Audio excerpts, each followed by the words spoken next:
What's up, everyone? My name is Blue, and we are back with some more malicious compliance posts.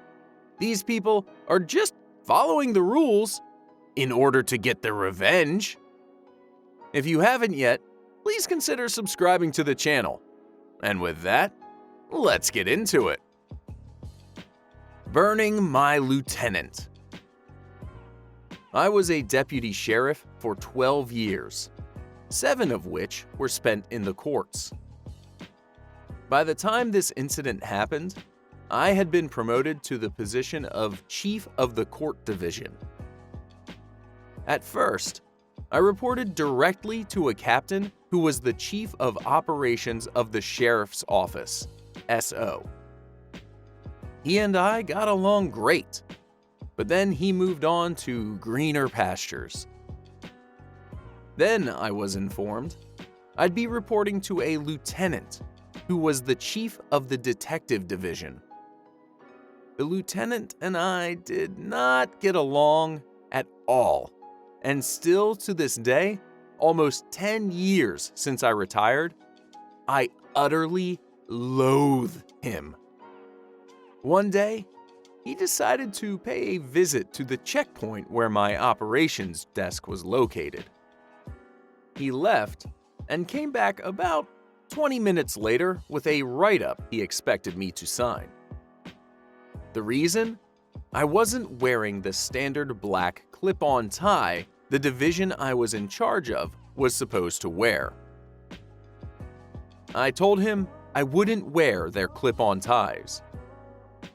He told me I had to, as our department policy required clip-on ties for safety, so people could not use our ties as a ligature to choke us to death. Several weeks before the encounter, I had purchased 4 or 5 regular ties, all in paisley prints, tied them into perfect length ties with a double Windsor knot and a perfect crease coming out from just below the knot. Then I made a major modification to the ties. It just so happened I was wearing one of them as he made a butt of himself. As he stood there, trying to get me to take and sign the write-up, I told him I refused and requested an appeal to the sheriff. It was the first time I opted a direct appeal for the sheriff to decide. He had me sit in the hall as he went to talk to the sheriff, surely to set me up for failure. Then I was asked to enter. I sat down, and the lieutenant demanded I explain why I would not follow the black clip-on tie policy. The policy existed for safety, so people could not use our ties as a ligature to choke us to death. I knew what the policy said, because I wrote it. When the sheriff was first elected, he asked each division chief to write up their own policies and procedures. My predecessor had made some minor changes to the policies for people in my division, but I thought they were too restrictive and needed some changes to inspire creativity. I rewrote the policies for my division, and they were approved by the sheriff. I sat down and removed my tie clip, located about halfway down my tie, then pulled on my tie, which easily detached. See, after I bought them, I put them on one by one and tied them so they had the perfect length and knot on the tie. I added an extra 2 inches to the neck size, cut the tie in half, and sewed in Velcro, which would easily become hidden at the back of the neck. The sheriff thought the idea was sound, so he allowed it. I then pointed out a glaring problem which my lieutenant had caused. He made us wear lanyards with our department's initials repeatedly all the way around the lanyard, on which we would clip our agency's employee identification to. The lanyards were pretty wide, about 2/3 of an inch wide, and made of multiple layers, as it could be worn reversibly. My lieutenant spat out, "So?" At this point, I stood up and pulled as hard as I could on the lanyard. And, as I knew would happen, it didn't budge at all. Meaning, our ties were safe, but the lanyard put us in danger of being choked, as they had no measure for quick release for safety. I didn't get a lot of chances to burn my lieutenant. We really hated each other. But when I did, the burning glare of the sheriff staring at my lieutenant was so worth it. It was a burning glare I'd see shot at my lieutenant several times. And with each one, I prayed our division would be taken from his purview. Just before I was forced into medical retirement, I really had developed 2 debilitating conditions. I got my wish. I got our judges to agree to a change in our uniforms, and without asking permission first, I had the deputies in my division to go to our uniform supplier to get measured.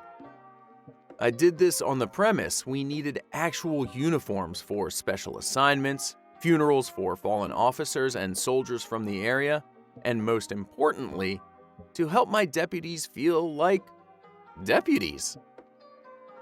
I submitted a requisition request for 3 uniforms for each of my employees, and it was approved. This put us under the lieutenant serving as chief of the uniform division. Finally, someone I could actually get along with. I miss the job, but I don't miss my old lieutenant. Justice is a dish best served cold. I've got a few more stories of me absolutely burning my lieutenant. I may submit them as time goes on. So this lieutenant guy is absolutely just trying to stick it to people by throwing the rulebook at them without actually thinking about what's in the rulebook. Yes, you need to wear a clip-on tie so people can't strangle you with your tie. But without thinking that one through, he makes them all wear lanyards that you can 100% get choked with. I've had jobs where I have to wear a lanyard, and I, for the same reasons, immediately stopped wearing them. Because they can choke you. Mine also had my badge on like a retractable string, so my badge would get caught on things as I was working, and then once whatever my badge was caught on finally let go, my badge would come whipping back and smack me right in the face every single time, without fail. So, much to security's chagrin, I started keeping it like hanging out of my back pocket. Yes, I got stopped once in a while by security wondering if I actually worked there, but at least I wasn't getting hit in the face with a tiny little thin piece of plastic. Basically, lanyards suck, and so did this guy's lieutenant. At least he doesn't have to work with him anymore. If I don't clean my room, everything on the floor will be thrown away? Interesting.